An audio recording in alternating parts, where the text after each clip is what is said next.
Hi everyone and welcome to my course, Firebase Functions Fundamentals. My name is Servis Trupia and I'm a self-employed web developer and trainer.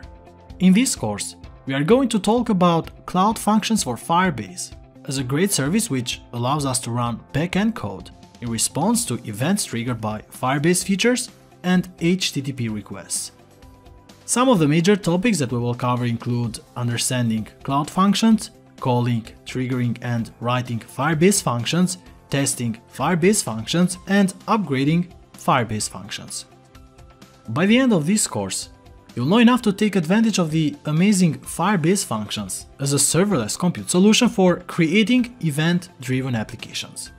Having previous experience with other Firebase services is recommended, but it is not required.